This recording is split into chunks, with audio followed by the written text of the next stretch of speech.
Namaskar, everyone. This is Meenakshi Narula, and I welcome you to my channel, Mentoring the Mentors, my dear educators.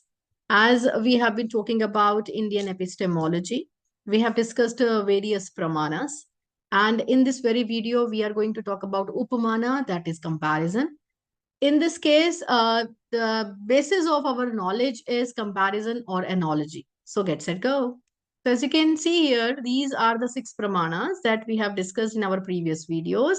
But in this very video, we're going to talk about Upamana in detail. Upamana, that is comparison. It relies on understanding something new by comparing it to something already known, using analogy, similarity. I mean, something we already know, and on basis of that we compare the new object, new event, new situation in front of us, and then we get to new knowledge, right? So comparison or analogy is the basis in the case of upamana. This is the third pramana that we are discussing in this very video.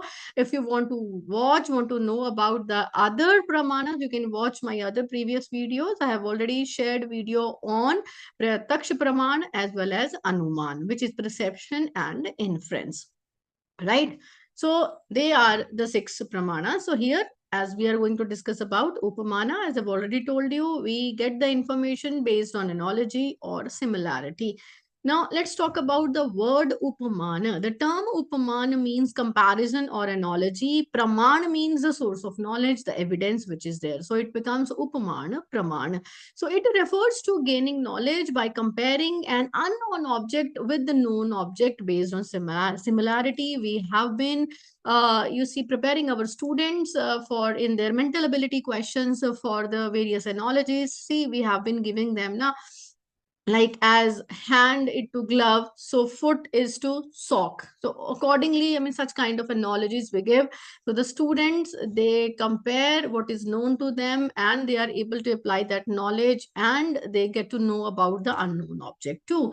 And even here I would like to give you one example. Suppose somebody is familiar with the sitar, right, and knows the strings, they are there and we can play it, and that person sees guitar somewhere, and he or she can apply the knowledge which he has applied already on sitar. Basis on that, he or she will get information about how the guitar works. I mean, the basic knowledge at least can be obtained by comparison or analogy, right? When we find the similarity, when we compare and contrast, and accordingly the new information is obtained. I hope you have understood it, right? Still, we will be talking about all these things in detail, right? So now look here. Now I'm giving you another example. Example is, suppose a person has never seen a gavya. Gavya is a wild cow, but has heard that it resembles a domestic cow. So when they see a gavya in a forest, they recognize it because of its similarity to cow. So through comparison, we identify and we understand the new objects based on the previously known ones. As I've given you example of guitar and sitar, I have given you an analogy of maybe socks and the gloves also, right? This is how we compare and we contrast and we get to know the new knowledge, right? So now let's talk about the components of Upaman Praman. What are the different components? How do we learn that? First of all, the first one, as you can see here on the screen in the mind map, it's Sangya. Yes, Sangya, the word or the term to be understood. जिसको हमने समझना है, the thing that we want to understand. Like for example, the guitar is there in that case, or maybe gavya is there in that case. For we need to understand the unknown object or the concept. For example, ostrich, before learning about ostrich, right? Now I have given you various examples, so whatever suits you, whatever you feel connected to, you can take that example, right? That's called sangya. Now, next is Sangyanin. Sangyanin is a known object, the known object used for comparison. For example, Emu, you are already familiar with. In this case, in the example that is there in front of you. Otherwise, I have given you example of guitar and sitar. So, in this case, guitar is the unknown object and the sitar is the known object, right, to that very person. And now let's talk about Samya. Samya is what is the similarity, what is the comparison, किस basis पर we will be finding the similarity in the comparison between the two objects. So here it is written, in the case of ostrich and emu, the common feature that helps in understanding is example, large flightless birds. So that is the similarity. It can be similarity, it can be comparison, right? So this is how I have already told you, right? So like guitar and sitar. So what is the similarity? We talk about the strings that are there, and we used to play different music and all, right? So I'm not a music person, so I may not use the particular terminology. I apologize for that. And then next is the means of recognition. How did we get to know about it? Gap year. Gap year, what is the gap year? Gap year is the way of knowing. Gyan kaise hoga? Gap year is the way of knowledge is obtained through resemblance. Whether we are getting it through resemblance, through similarity, or through comparison through the various differences. For example, recognizing an ostrich due to a similarity to an emu, because they are similar to each other. So this is called Upman. So they are the four components of Upaman. Again, Sangya, Sangyanin, Samya, and Gyapak, right? We talk about the word, the term to be understood, the known object, and the similarity, and the means of recognition. How did we come to know that conclusion? How did we get that knowledge? They are the four components, right? So let's move further now. Now let's talk about the types of Upamana Pramana. There are basically three types of Upamana Pramana. First is positive analogy, next is negative analogy, and the third one is a functional analogy.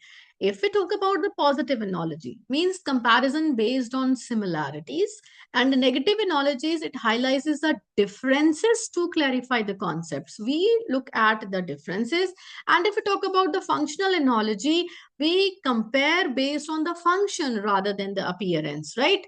So as first of all, we talk about the positive analogy as we discuss guitar and sitar, and we talk about the negative analogy. If something is not there, for example, a whale looks like a fish, but it is a mammal, right?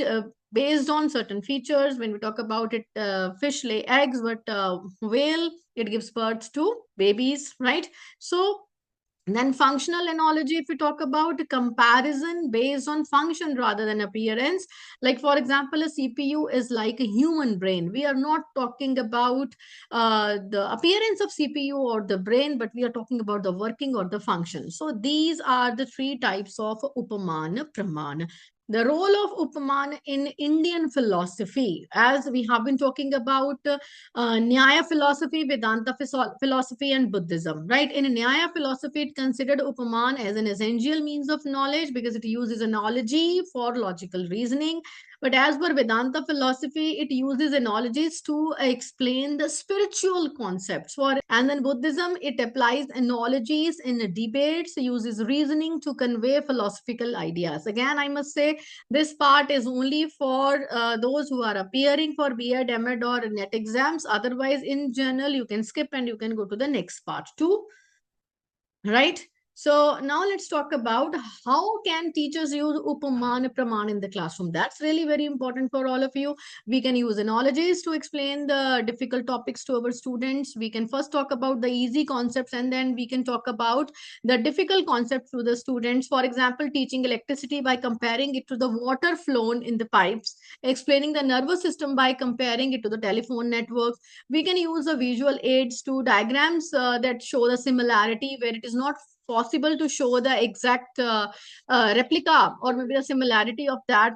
And the food chain, the food web in the ecosystem, we can show the different diagrams, we can give different examples to them, and encouraging students to create their own analogies. Let them create their own analogies. That's our objective, because we want them to be creative, right?